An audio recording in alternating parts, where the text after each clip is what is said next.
कहानी शुरू करने से पहले जो लोग हमारे चैनल में पहली बार आए हैं वह हमारे चैनल को सब्सक्राइब करें, बेल आइकन ऑन करें, अच्छे अच्छे कमेंट किया करें ताकि हर नए आने वाली वीडियो का नोटिफिकेशन सबसे पहले आप तक पहुंचे।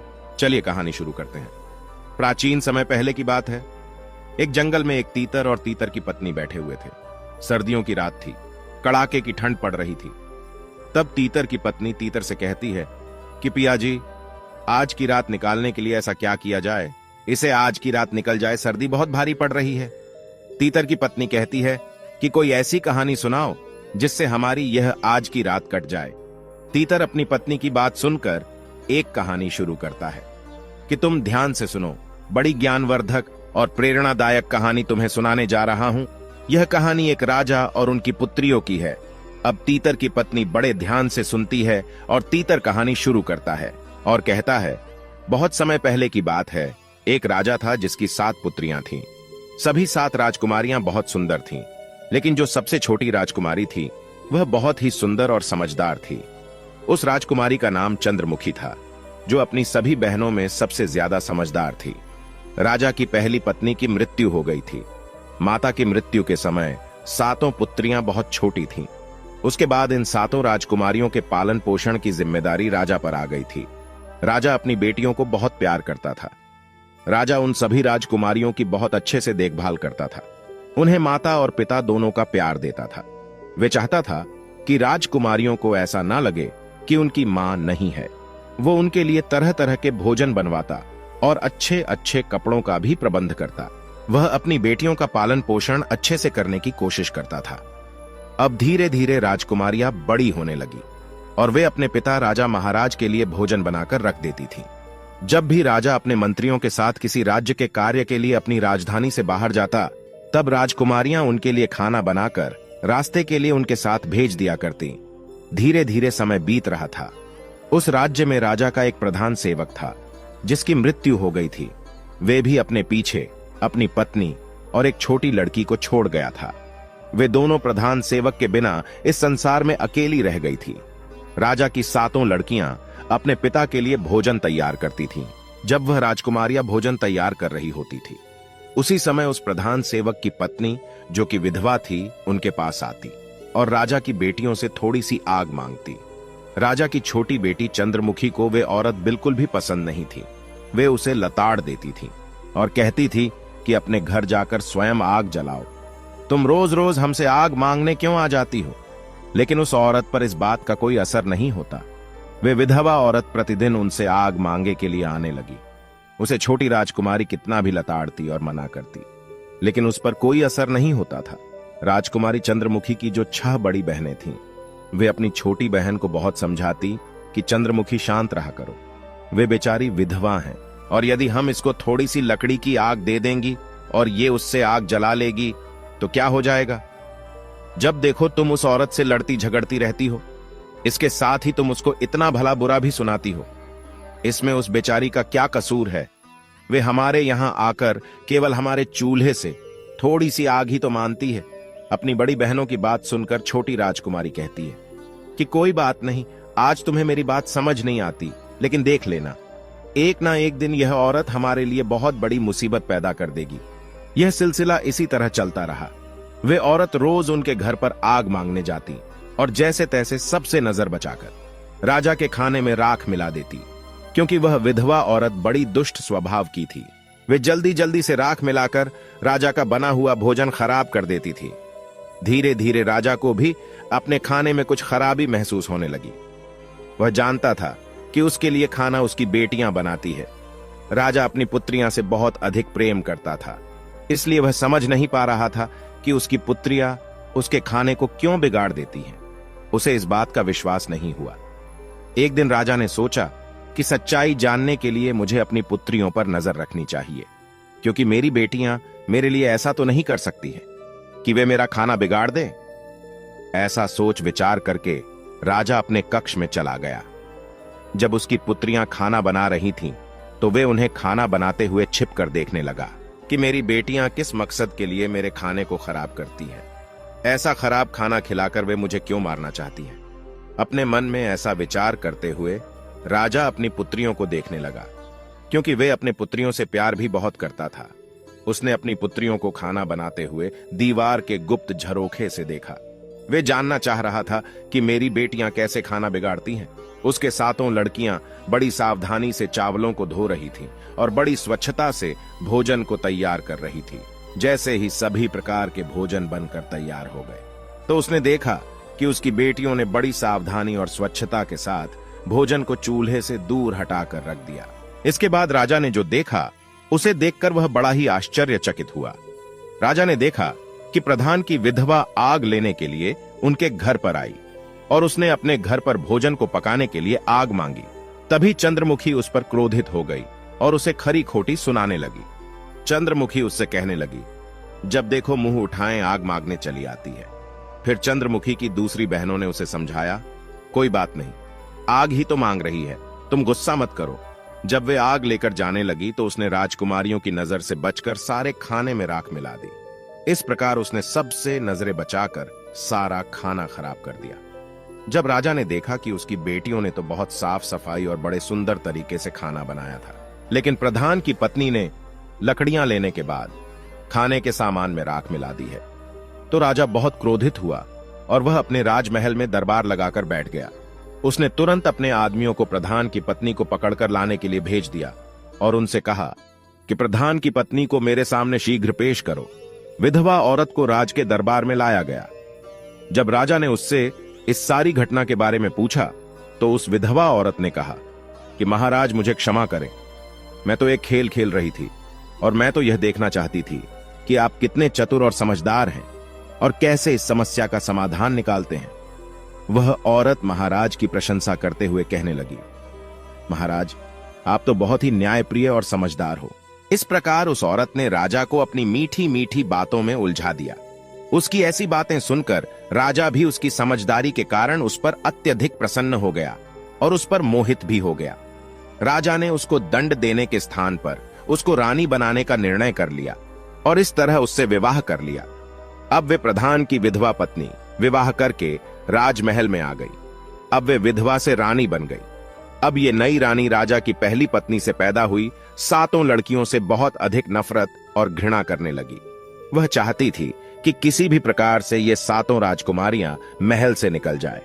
राजकुमारियों को महल से निकालने के लिए वह नई नई साजिशें रचने लगी और विचार करने लगी। जैसे भी हो उनको किसी भी तरह महल से भगा देने के बाद राजा की सारी धन संपत्ति के साथ साथ सभी प्रकार के ऐश्वर्य भी केवल उसके लिए ही होंगे। वे और उसकी अपनी पुत्री अब राज करेंगी। वह चाहती थी कि उसकी अपनी पुत्री राजमहल में राजकुमारी बनकर रहे, उसकी अपनी पुत्री को ज्यादा सम्मान मिले। लेकिन राजा अपनी पुत्रियां को भी बहुत प्यार करता था। उसको अपनी पुत्रियों के प्रति बहुत ही करुणा और दया थी। राजा अपनी पुत्रियां को बिल्कुल भी दुख में नहीं देख सकता था। दूसरी ओर नई रानी हर प्रकार से राजा की पुत्रियों को दुखी करना चाहती थी। वे उन्हें पूरा दिन कार्यों में लगाए रखती थीं। धीरे धीरे अब वे राजा की सातों पुत्रियों को खाने के लिए भरपेट खाना भी नहीं देती थी। वे उनको खाने के लिए बहुत ही कम खाना देती थीं और धीरे धीरे वह उनकी दूसरी जरूरतों और सुख सुविधाओं को भी कम करती जा रही थी। इस तरह सातों बहनों पर हर प्रकार से दुखों का पहाड़ टूट पड़ा। इसके विपरीत जो प्रधान की पत्नी थी, जो अब रानी बन गई थी, उसे और उसकी छोटी पुत्री को हर प्रकार की सुख सुविधा दी जाने लगी। वह राजकुमारियों की तरह महल में रहने लगी। महल में रानी अपनी बेटी को राजकुमारी बनाकर रखती और उसे एक राजकुमारी की तरह से ही जीवन जीने के लिए प्रोत्साहित करती हैं। रानी अपनी पुत्री के लिए अच्छे अच्छे भोजन बनाती है, अच्छे अच्छे कपड़े पहनाती और उसके लिए अच्छी अच्छी चीजों का संग्रह करती। उसने राजा की पहली पत्नी से जो 7 राजकुमारियां थी, उन सभी को सभी प्रकार के सुखों से वंचित कर दिया। सभी बहनें बहुत दुखी और उदास रहती। एक दिन बहुत अधिक परेशान होने के कारण वे सातों बहनें महल के बाहर जाकर अपनी मां की समाधि पर जाकर रोने लगी। वहां जाकर वे अपनी मां से इस प्रकार से कहने लगी, मां क्या तुम अपनी बेसहारा, लाचार, बेबस पुत्रियों को नहीं देख सकती हो?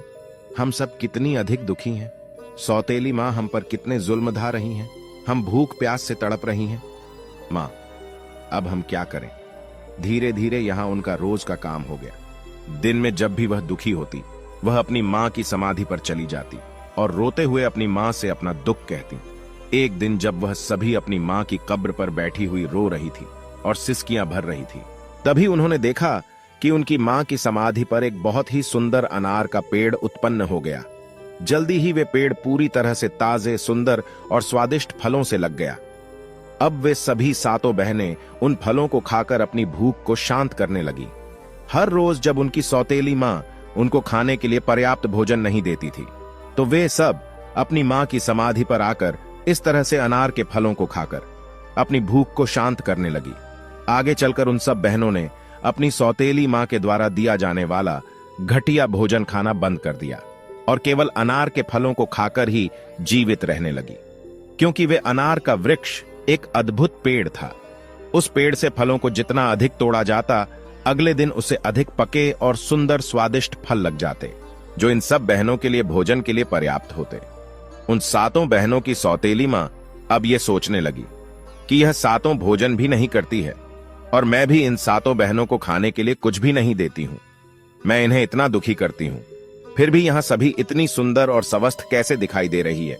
इनमें से कोई बीमार भी नहीं लग रही, इनका आकर्षण भी दिन पर दिन बढ़ता जा रहा है।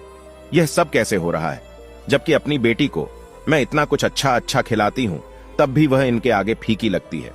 इस तरह से अब सातों राजकुमारियां अपनी मां की समाधि पर जाती, सुंदर स्वादिष्ट अनार के पके फलों को खाती और अपनी मां का इसके लिए धन्यवाद करती।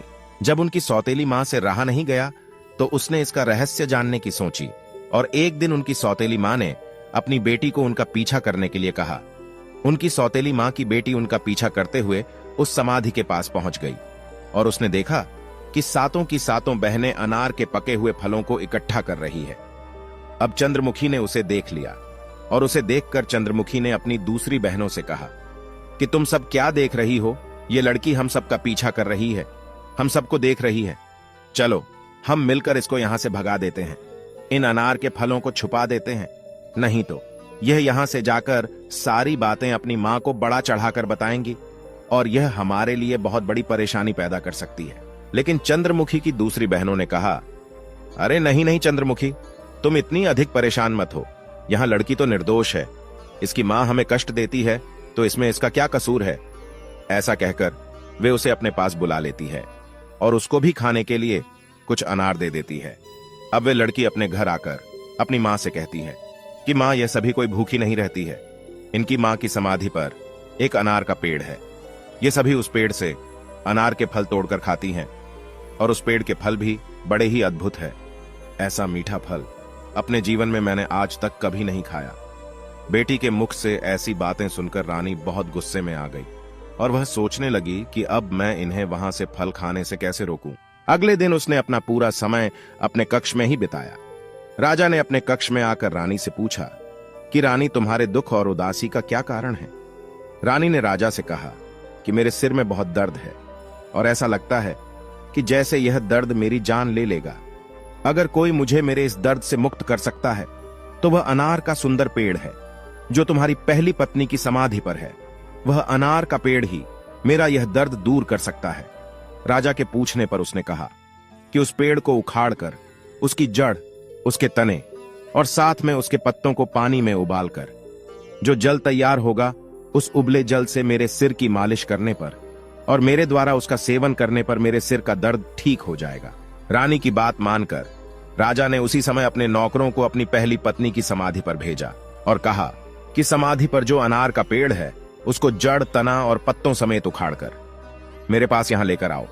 सेवकों ने तुरंत राजा की आज्ञा का पालन किया और उस सुंदर अनार के पेड़ को जड़ से उखाड़ कर ले आए, जैसे रानी ने बताया था। ठीक उसी प्रकार राजा ने सेवकों के द्वारा उस पेड़ को जल में उबालकर रानी के लिए उसे औषधि के रूप में तैयार करवा दिया। उससे रानी के सिर की मालिश की गई और उसे सेवन करवाया गया।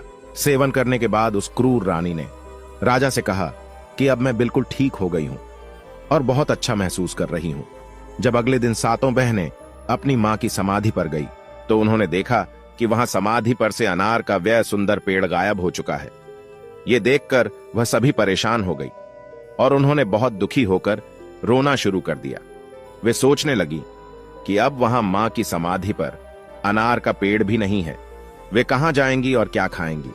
अनार का पेड़ न होने के कारण अब वे सभी फिर से भूखी मरने लगेंगी। दुखी होकर वे अपनी मां से प्रार्थना करने लगी। तभी उन्होंने देखा कि अनार के पेड़ के स्थान पर एक छोटा सा तालाब बन गया जो मक्खन जैसे पदार्थ से भरा हुआ था, जो जल्द ही सफेद ठोस रोटी की तरह बन गया, जिसको रोती हुई सभी बहनों ने बहुत ही आश्चर्य के साथ देखा।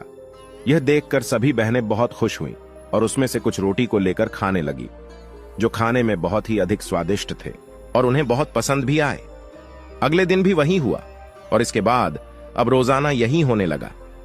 हर रोज सभी राजकुमारियां अपनी मां की समाधि पर जाती और देखती कि एक छोटे से तालाब में पहले मक्खन बनता है, फिर वह मक्खन रोटी का रूप ले लेता है और उस रोटी को खाकर वह सब अपनी भूख को शांत कर लेती। अनार का पेड़ उखड़ जाने के बाद भी सातों राजकुमारियों की पहले जैसी हालत देखकर रानी परेशान हो गई। उस दुष्ट रानी ने अपनी पुत्री को बुलाकर कहा, मुझे पता नहीं यह क्या हो रहा है। मैंने तो उस अनार के पेड़ को उखड़वा दिया है जो रानी की समाधि पर उगा था, फिर भी वे सब लड़कियां बिल्कुल भी दुखी नहीं लगती। ना ही वह उदास है और ना ही वह दुबली पतली हुई है। फिर वह अपना भोजन कहां से खाती है, क्योंकि महल में जो भोजन मैं उन्हें देती हूं उसे तो वह खाती नहीं है। इसलिए तुम फिर से उनका पीछा करके पता लगाओ। रानी ने अपनी पुत्री से कहा कि वह उन पर नजर रखें और देखें कि क्या माजरा है। पहले की तरह अगले दिन भी सातों बहनें अपनी मां की समाधि पर चली गई और जब वे वहां जाकर मक्खन से बने रोटी को खा रही थीं, तभी सबसे पहले चंद्रमुखी ने सौतेली मां की बेटी को देखा जो छुपकर उन पर नजर रख रही थी। उसने अपनी बड़ी बहनों से कहा कि देखो, यह लड़की दोबारा यहां पर आ गई है और हम पर नजर रख रही है। चलो हम इस तालाब को ढक लेते हैं जिससे वह इस तालाब को नहीं देख सके। अगर हमने अपने रोटी का थोड़ा सा टुकड़ा भी इसको दिया तो यह जाकर अवश्य ही अपने दुष्ट मां को बता देगी और यह हमारे लिए दुर्भाग्य की बात होगी, क्योंकि वह दुष्ट रानी फिर से कोई ना कोई षड्यंत्र रचेगी। चंद्रमुखी की बड़ी बहनों ने समझा कि चंद्रमुखी बिना किसी बात के उस बेचारी पर संदेह कर रही है, इसलिए उन सब ने उसके सुझाव पर बिल्कुल भी ध्यान नहीं दिया और उसके विपरीत इन्होंने प्रधान की पुत्री को भी स्वादिष्ट रोटी खाने के लिए दे दिए।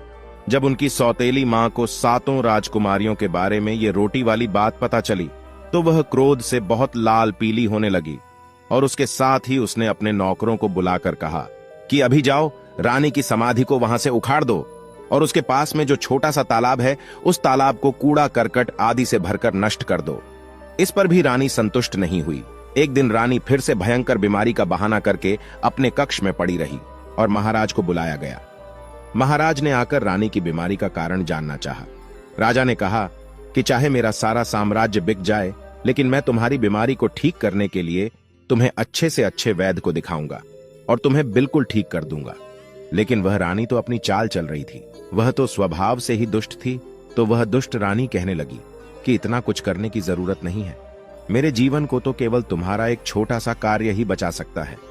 राजा ने कहा, तुम कहो तो सही, जो तुम कहोगी मैं उसे अवश्य पूरा करूंगा। इसके लिए मैं तुमसे प्रतिज्ञा करता हूं। फिर रानी ने कहा, मेरे जीवन को बचाने के लिए तुम एक आवश्यक कार्य कर दो। आपके जो पहली पत्नी से 7 राजकुमारियां हैं, आप उनकी हत्या कर दो और उनकी हत्या करने के बाद उनका खून मेरे सर और मेरी हथेली पर लगाना। इस तरह से उनकी मृत्यु से मेरा जीवन बच जाएगा। इन शब्दों को सुनकर राजा दुख और पीड़ा से भर गया। उसके पैरों के नीचे से जैसे जमीन ही गायब हो चुकी थी। वे मूर्छित सा होकर गिरने वाला हो गया, लेकिन फिर भी राजा ने अपने आप को संभाल लिया। राजा को अपनी प्रतिज्ञा टूटने का भय था और वह अपने राजकुमारियों को भी बहुत प्यार करता था। फिर राजा ने अपना मन को कड़ा किया और राजकुमारियों को तलाश करने लगा। राजा ने अपनी 7 राजकुमारियों को अपनी मां की समाधि पर बैठे देखा। राजा उनके पास पहुंचा तो उसने देखा कि उसकी 7 पुत्रियां अपनी मां की समाधि के पास बैठकर रो रही थीं। अपने पुत्रियों की ऐसी हालत देखकर राजा कांप हृदय का उठा, क्योंकि वे अपनी बेटियों से बहुत ही प्रेम करता था। एक तरफ उसकी रानी की इच्छा और राजा की प्रतिज्ञा और दूसरी तरफ उसकी बेटियों का जीवन। उसे समझ नहीं आ रहा था कि वह क्या करे।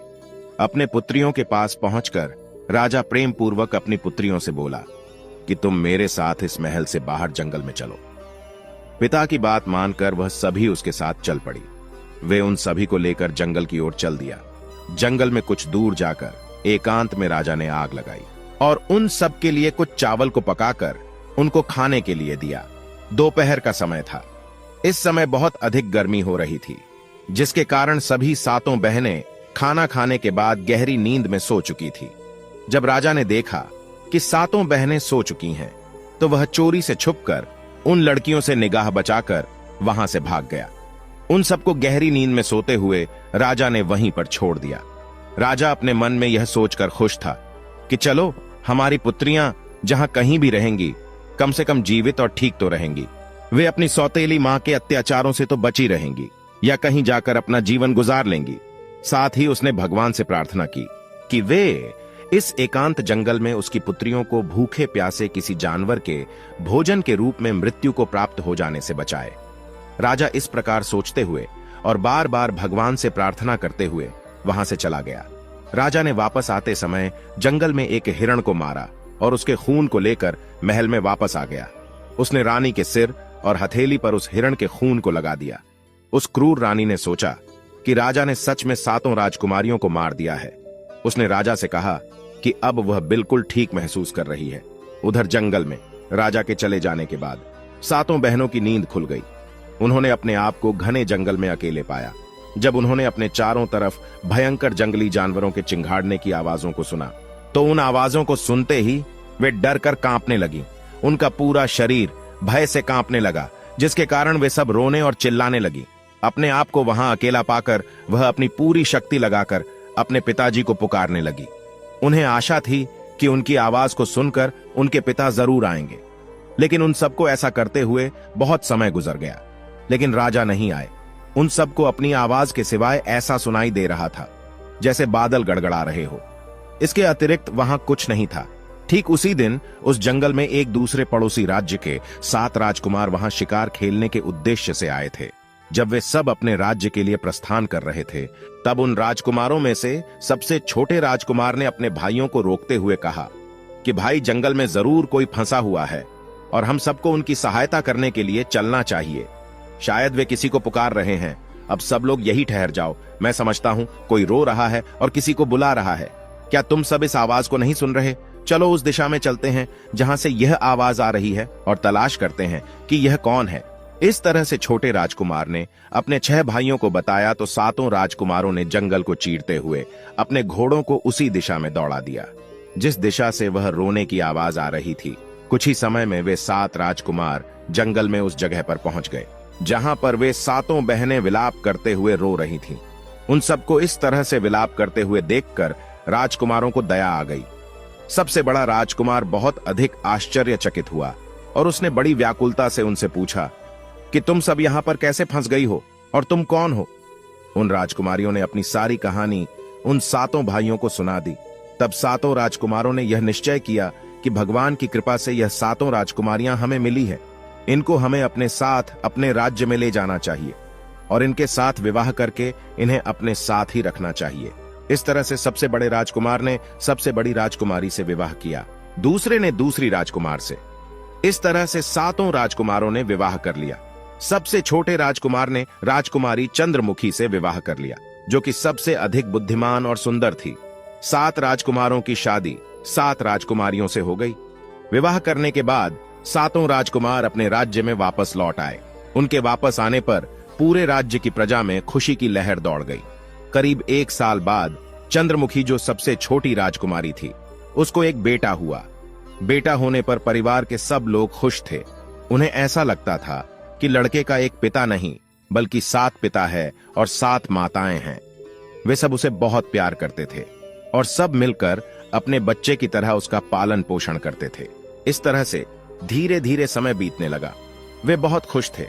इस तरह धीरे धीरे चंद्रमुखी का बेटा 2 साल का हो गया। एक दिन 7वें राजकुमार ने अपने भाइयों से कहा कि शिकार खेलने का मन है, मैं शिकार पर जाना चाहता हूं। उसने अपनी पत्नी चंद्रमुखी से भी कहा कि मैं शिकार पर जाना चाहता हूं। चंद्रमुखी और अपने भाइयों से आज्ञा लेकर वह शिकार पर निकल गया, लेकिन कई दिन बीत जाने के बाद भी वह वापस नहीं आया और दिन पर दिन बीतते गए, लेकिन राजकुमार नहीं आया। यह कोई नहीं जान सका कि वह कहां चला गया और वापस क्यों नहीं आया। यह जानकर राजकुमारियों को बहुत दुख हुआ। जब उनके पति कहने लगे कि हम भी वहां जाएंगे और उसे ढूंढ कर लाएंगे, उसके भाइयों ने कहा कि वे अपने भाई के बारे में जाकर देखेंगे कि उसके साथ क्या हुआ और वह कहां चला गया है। वे सभी 6 राजकुमार छोटे राजकुमार की तलाश में राजमहल से निकल पड़े, लेकिन वे 6 भाई भी वापस नहीं आए। यह जानकर 7 राजकुमारियों को बड़ा दुख हुआ। जब उनके पति वापस नहीं आए तो उनके मन में विचार आने लगे कि उनके पतियों को किसी ने जंगल में मार दिया या उनके साथ कुछ गलत हुआ है। धीरे धीरे कुछ और दिन बीत गए, लेकिन 7 भाइयों में से कोई भी वापस नहीं आया।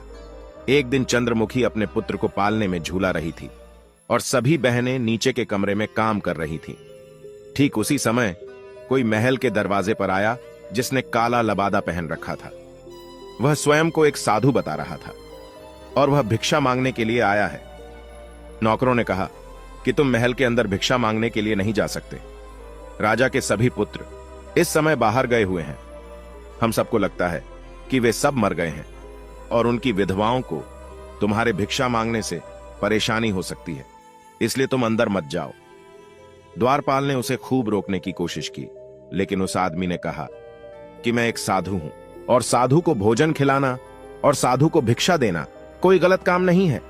लेकिन वास्तव में वह कोई साधु नहीं था, वे तो एक जादूगर था जिसका नाम वृषभान था। जादूगर वृषभान ऐसे ही महल में घुस रहा था और उसने वहां पर बहुत सी सुंदर वस्तुओं को देखा। अंत में वह उस कमरे में पहुंचा जहां राजकुमारी चंद्रमुखी अपने छोटे से बेटे को पालने में झुलाते हुए उसको लोरी सुना रही थी।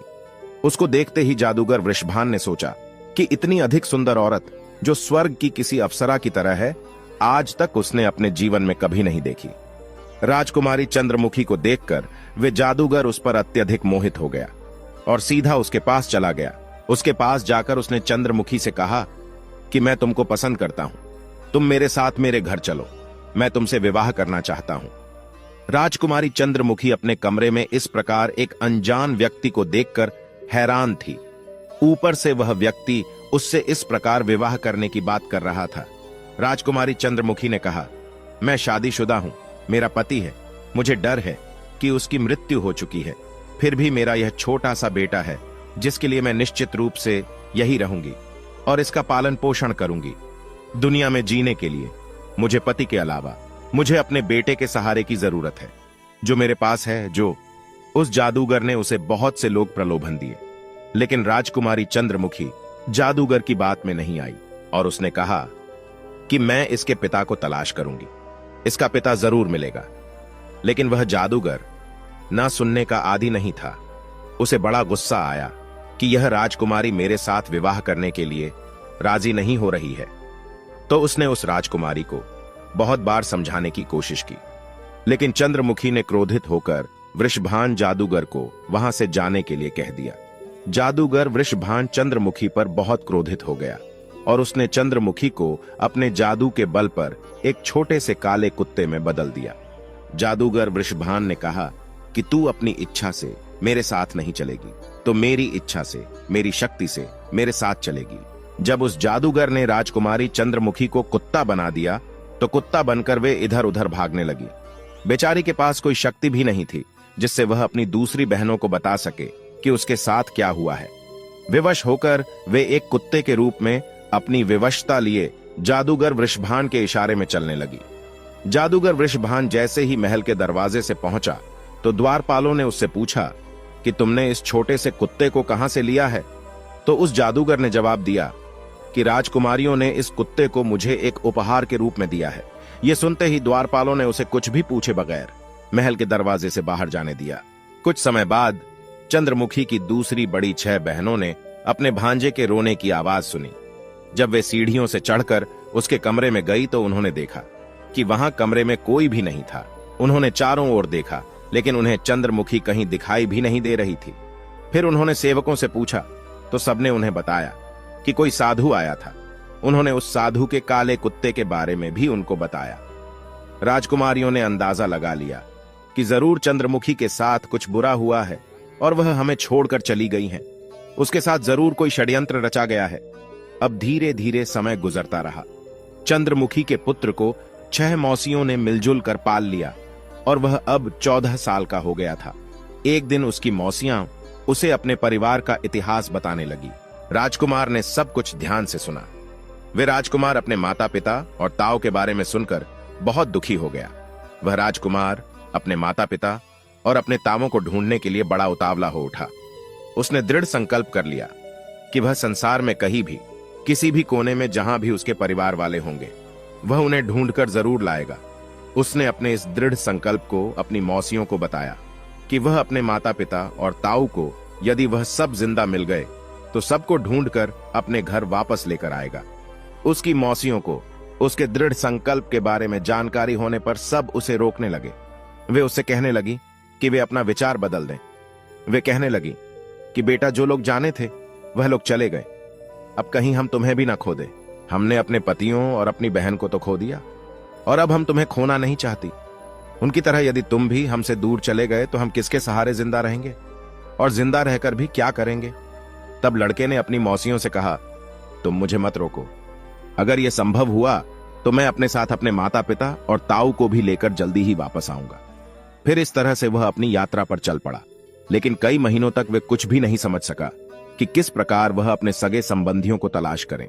और अंत में जब उसने हजारों किलोमीटर की थकाने वाली यात्रा को पूरा किया, तब तक वे लगभग पूरी तरह से निराश हो चुका था। उसको अपने माता पिता और ताऊ के बारे में किसी प्रकार की कोई भी सूचना प्राप्त नहीं हुई थी। इसी बीच में एक ऐसे देश में पहुंच गया जो पूरी तरह से पत्थरों का देश था।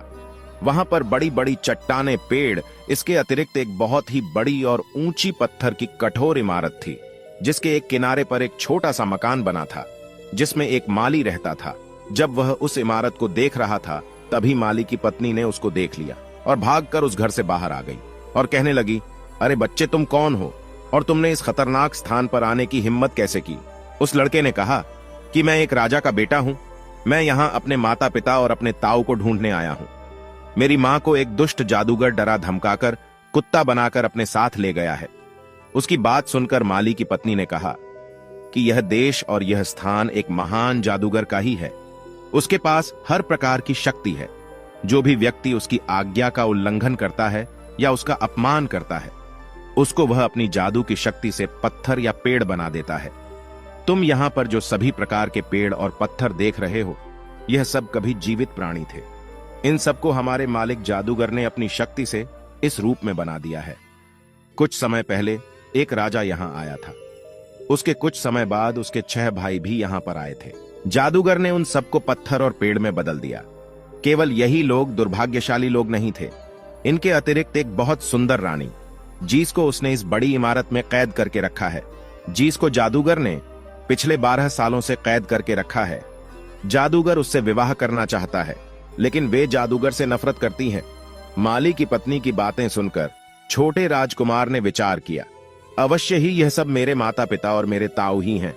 आखिरकार अंत में मैंने उन सबको खोज ही लिया, जिसके लिए मैं इतने समय से भटक रहा था। इसके बाद उसने अपनी कहानी उस माली की पत्नी को बताई और उससे प्रार्थना की कि वह उसकी सहायता करें। उसने उस माली की पत्नी से कहा कि वे उसे उन बेकसूर और लाचार लोगों के बारे में और अधिक जानकारी दें।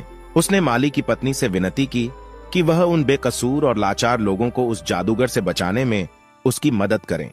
माली की पत्नी ने उसकी बात सुनकर और बेकसूर और लाचार लोगों के बारे में सोचकर उसका साथ देने के लिए उससे वादा कर दिया।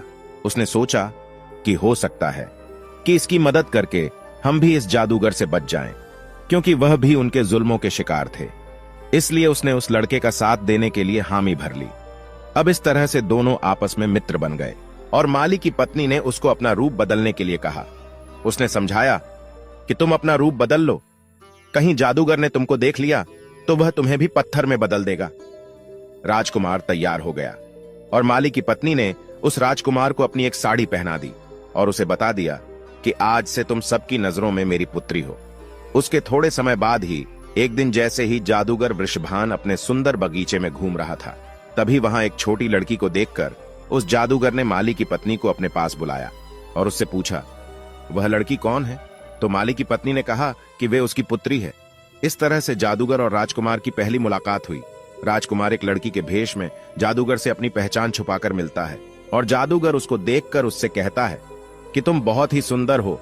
कल तुम वहां बड़ी इमारत में रहने वाली सुंदर औरत के लिए मेरा पहला उपहार लेकर जाओगी।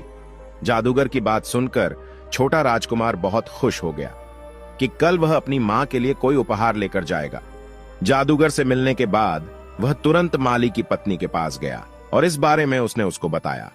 और विचार विमर्श करने के बाद उसने निश्चय किया कि वह इसी भेष में रहेगा, क्योंकि इस भेष में उसको कोई पहचान नहीं सकता। उसने निर्णय लिया कि उचित अवसर आने पर वह अपनी मां को छुड़ा लेगा। जब चंद्रमुखी की शादी राजकुमार के साथ हुई थी तो राजकुमार ने उसको एक छोटी सी अंगूठी दी थी जिस पर उसका नाम लिखा हुआ था। उस अंगूठी को चंद्रमुखी ने तब अपने पुत्र की उंगली में पहना दिया था जब उसका पुत्र बहुत छोटा सा बच्चा था। जब उसका पुत्र समय के साथ बड़ा हुआ तो उसकी मौसियों ने उस अंगूठी का आकार राजकुमार की उंगली के आकार का बनवाकर उसकी उंगली में पहना दिया। इस तरह से वह अंगूठी उस राजकुमार ने अपनी उंगली में अभी भी पहन रखी थी। माली की पत्नी ने राजकुमार को सुझाव दिया कि तुम कुछ ऐसा इस गुलदस्ते में छिपाकर रख दो जिसे देखकर तुम्हारी मां तुम्हें पहचान जाए, और कहा कि यह सब शीघ्र यथाशीघ्र बिना किसी समस्या के, बिना किसी कठिनाई के संभव नहीं होगा, क्योंकि एक दरबान हमेशा बेचारी राजकुमारी चंद्रमुखी के ऊपर नजर रखता था। कैद में होने के कारण उसकी हर समय सख्ती से निगरानी रखी जाती थी। माली की पुत्री के रूप में राजकुमार को हर रोज फूलों का गुलदस्ता जादूगर की तरफ से अपनी मां तक पहुंचाने का मौका मिल चुका था। अब वे हर रोज फूलों का गुलदस्ता रानी तक पहुंचाने लगा। जादूगर की एक दासी हमेशा उसकी मां के कमरे में रहती थी।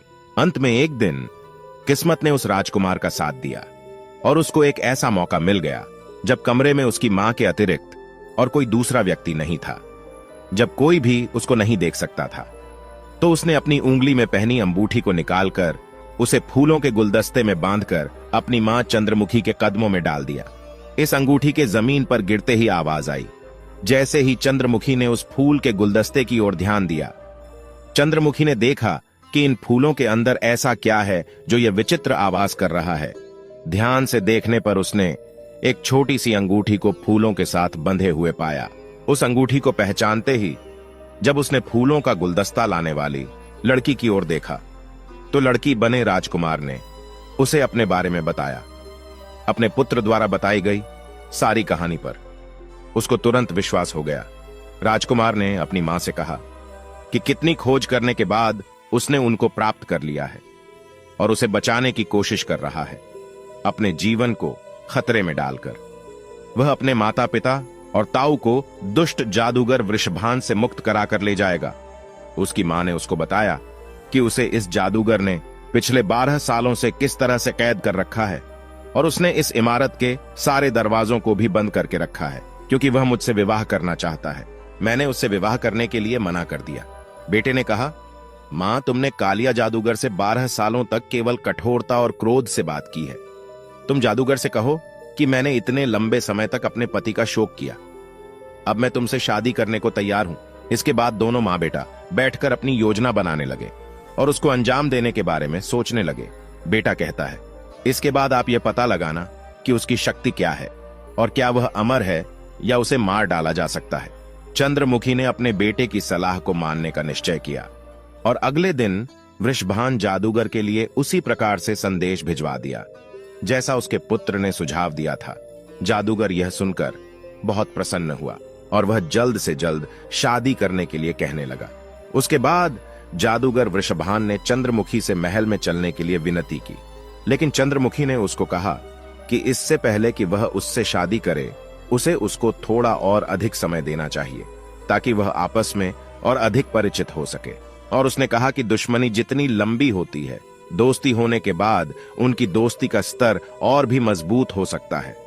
इसके बाद चंद्रमुखी ने जादूगर से पूछा, क्या आप पूरी तरह से अमर हैं?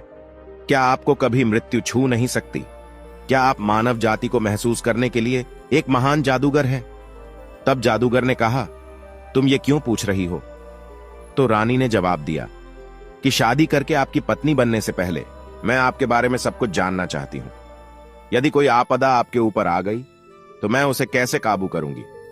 पहले पति और पहले पुत्र को तो मैंने खो दिया, लेकिन अगर मैं तुमसे शादी करूंगी और मैं तुम्हें खो दूंगी तो मैं किसके सहारे रहूंगी? वृषभान जादूगर ने कहा कि यह सच है, मैं दूसरे के रूप में नहीं हूं। यहां से बहुत दूर सैकड़ों मील की दूरी पर एक घना जंगल है। उस घने जंगल के बीच में एक ढका हुआ गोला है जहां पर केवल ताड़ के पेड़ हैं और उन ताड़ के वृक्षों के घेरे के केंद्र में 6 बड़े पानी से भरे हुए तालाब है जो एक दूसरे के ऊपर गिरते हैं। छठे तालाब के नीचे एक छोटा सा पिंजरा है जिसमें एक हरे रंग का तोता रहता है। उसी तोते के जीवन पर मेरा जीवन निर्भर है। उस तोते के मर जाने से ही मैं मरूंगा। जादूगर ने कहा, हालांकि यह काम असंभव है। तोते को किसी प्रकार से चोट नहीं पहुंचाई जा सकती। उस तोते को सुरक्षित बनाए रखने के लिए मैंने वहां पर बहुत बड़े बड़े जिन्हों को नियुक्त कर दिया है। जो भी उस जगह के आसपास नजर आएगा उसे तुरंत मार दिया जाएगा। चंद्रमुखी की जो बातें उस दुष्ट जादूगर से हुई थीं, वह सब बातें उसने अपने पुत्र को बता दी। लेकिन बेटे की जान को खतरे में पड़ता देखकर रानी ने उसे तोते को पाने का विचार छोड़ने के लिए कहा। जादूगर के डर से चंद्रमुखी को अपने पुत्र को वहां जाने से मना करना पड़ा। अपनी मां के डर को समझने के बावजूद राजकुमार ने जवाब दिया, मां, जब तक मैं उस तोते को पकड़कर नहीं लाता तब तक मेरे पिता और मेरे ताऊ उस दुष्ट जादूगर की कैद से मुक्त नहीं हो सकते। डरो मत, मैं जल्दी वापस आऊंगा। इस बीच आप जादूगर से अच्छे से बातें करना, हंसकर बोलना। तुम उसके साथ अपने विवाह पर बातचीत चालू रख सकती हो। राजकुमार अपनी मां को जल्दी ही वापस आने का वचन देकर तोते की तलाश में निकल पड़ा। थकाने वाली सैकड़ों मील की लंबी यात्रा के बाद आखिर में राजकुमार एक बहुत बड़े और घने जंगल में पहुंच गया। जब वह पहुंचा तब तक लंबे समय में लगातार चलते रहने के कारण वह बुरी तरह से थक चुका था। वहां जंगल में वे एक बड़े छायादार पेड़ के नीचे आराम करने लगा और कुछ ही समय में ठंडी हवा चलने के कारण उसको नींद आ गई।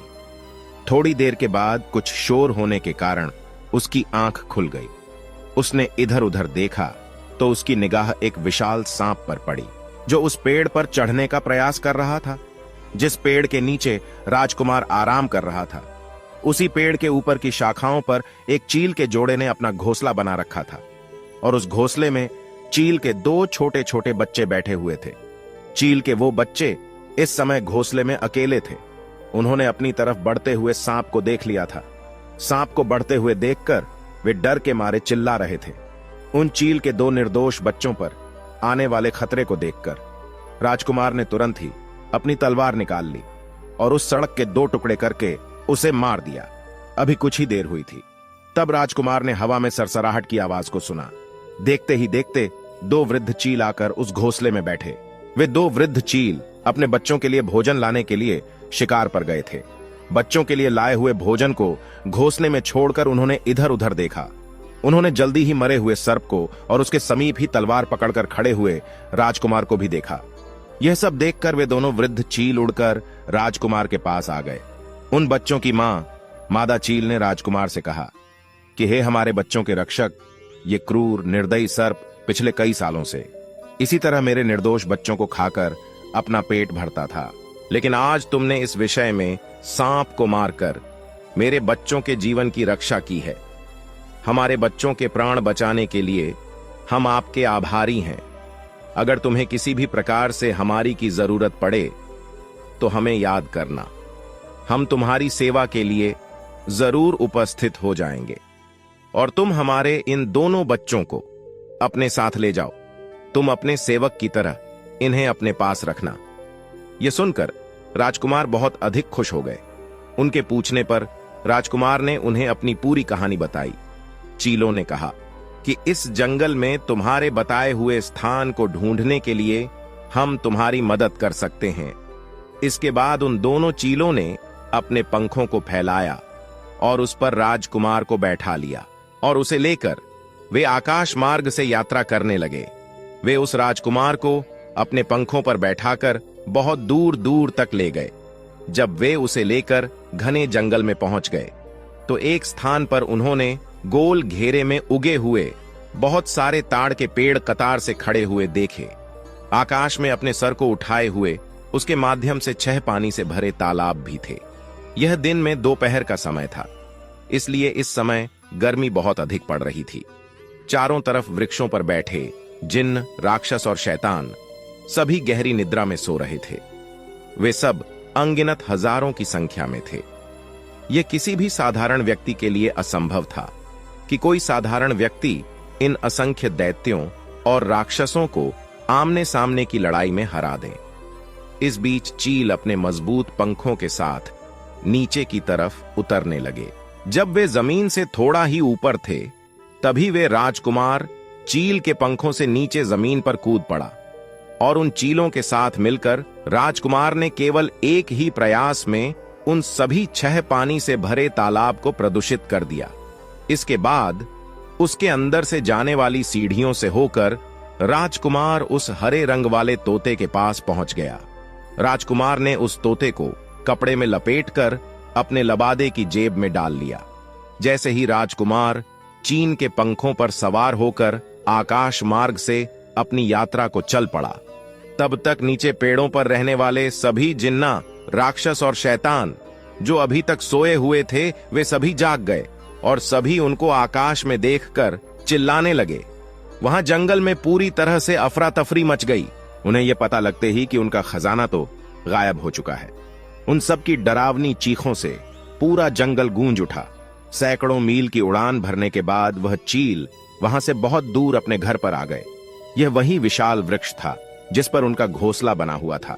वहां पहुंचकर राजकुमार ने उन बूढ़ी चीलों से कहा कि आप अपने इन छोटे चीलों को, अपने बच्चों को वापस ले लीजिए। इन्होंने मेरे लिए बहुत अच्छा कार्य किया है। अगर मुझे कभी इनकी जरूरत पड़ी तो मैं इनको अवश्य ही बुला लूंगा और आपसे सहायता लेने में मैं कभी नहीं हिचकूंगा। इसके बाद राजकुमार ने वहां से अपनी वापसी की यात्रा को शुरू कर दिया और वह तब तक चलता रहा जब तक कि वह एक बार फिर से उस दुष्ट जादूगर वृषभान के महल तक नहीं पहुंच गया। वह महल के दरवाजे के पास नीचे बगिया में बैठकर उस तोते के साथ खेलने लगा। जादूगर वृषभान ने उसे अपने महल की खिड़की से देखा और तुरंत भागकर उस राजकुमार के पास आया और कहा, मेरे बच्चे, तुम इस तोते को कहां से लेकर आए हो? तुम इस तोते को मुझे दे दो, इसके लिए मैं तुम्हें बहुत धन दौलत दूंगा। लेकिन राजकुमार ने जादूगर को मना कर दिया। राजकुमार ने कहा कि नहीं, मैं अपने तोते को तुम्हें नहीं दे सकता। यह कई सालों से मेरा प्रिय पालतू पक्षी है। फिर जादूगर ने कहा, अगर यह तुम्हारा पुराना और मनपसंद प्रिय पालतू पक्षी है तो मैं समझ सकता हूं, तुम इसको मुफ्त में तो दोगे नहीं। बताओ, तुम इस तोते की क्या कीमत लोगे? राजकुमार ने कहा कि साहब, मैं अपने प्यारे तोते को नहीं बेच सकता। इसलिए जादूगर वृषभान बहुत अधिक भयभीत हो गया और उसने कहा, तुम इसके बदले में मुझसे कुछ भी ले सकते हो, बस तुम मुझे यह तोता दे दो। जादूगर की यह बात सुनकर राजकुमार उससे बोला कि चलो ठीक है, अगर तुम इसके बदले में कुछ देना ही चाहते हो तो मैं भी यह तोता तुम्हें दे दूंगा। राजकुमार की बात सुनकर जादूगर खुश होते हुए बोला, ठीक है, बताओ तुम्हें क्या चाहिए, मैं तुम्हें जरूर दूंगा।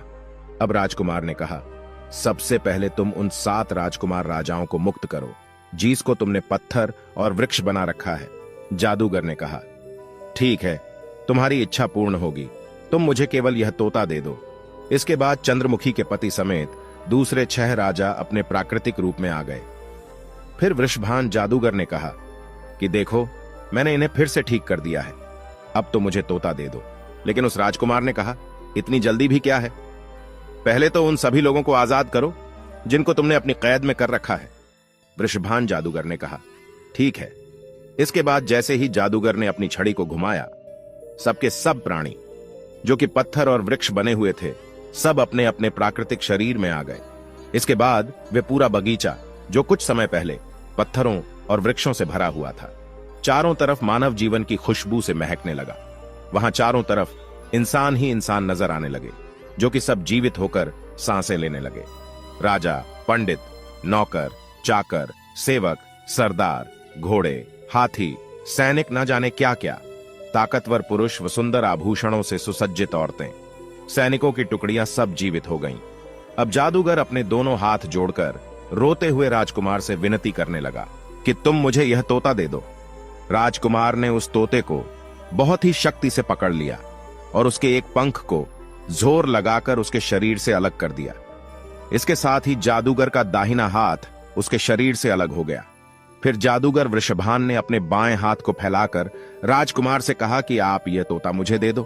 उसके बाद राजकुमार ने उस तोते के बाएं पंख को उसके शरीर से उखाड़कर वृषभान जादूगर की तरफ फेंक दिया, जिससे जादूगर का बायां हाथ भी उसके शरीर से उखड़कर दूर गिर पड़ा।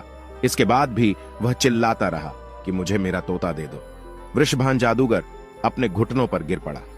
फिर राजकुमार ने उस तोते के पहले दाएं और फिर बाएं पैर को उखाड़कर उसके शरीर से अलग कर दिया। इसके साथ ही वृषभान जादूगर के भी दोनों पैर उसके शरीर से उखड़कर उसे दूर जा गिरे। जब वृषभान जादूगर के शरीर का कोई अंग उसके साथ नहीं रहा तो वे अपनी आंखों को घुमाते हुए रोते हुए राजकुमार से कहने लगा कि मुझे मेरा तोता दे दो। अब राजकुमार ने उस तोते का सर पकड़कर उसकी गर्दन मरोड़ दी, जिससे उस तोते के प्राण पखेरु उसके शरीर से बाहर निकल गए। इसके साथ ही राजकुमार ने वह तोता वृषभान जादूगर के पास फेंक दिया, लेकिन जादूगर वृषभान के प्राण पखेरु उसके शरीर को छोड़ चुके थे और वे मर चुका था। इसके बाद राजकुमार के पिता ने अपनी पत्नी चंद्रमुखी को बड़ी इमारत से मुक्त किया और इस तरह से राजकुमार अपने सभी संबंधियों के साथ अपने देश के लिए चला गया। दूसरे सभी लोग भी अपने अपने घरों की तरफ चले गए। इस तरह से राजकुमार ने अपने माता पिता और ताऊ को उस दुष्ट जादूगर वृषभान की कैद से छुड़ा लिया। अब वे सभी एक सुखी जीवन जीने लगे। उसकी मौसिया जो उन सभी का इंतजार कर रही थीं, वह भी अपने पतियों को देखकर बहुत खुश हो गई और सुख से अपना जीवन व्यतीत करने लगी। तो प्रिय दर्शकों, हमारी आज की यह कहानी यहाँ समाप्त होती है। हम उम्मीद करते हैं कि आपको हमारी आज की यह कहानी पसंद आई होगी और आप इससे ढेर सारी प्रेरणाएं लेंगे। मिलते हैं अगली ज्ञान चर्चा के साथ अगले वीडियो में। तब तक के लिए नमस्कार, धन्यवाद।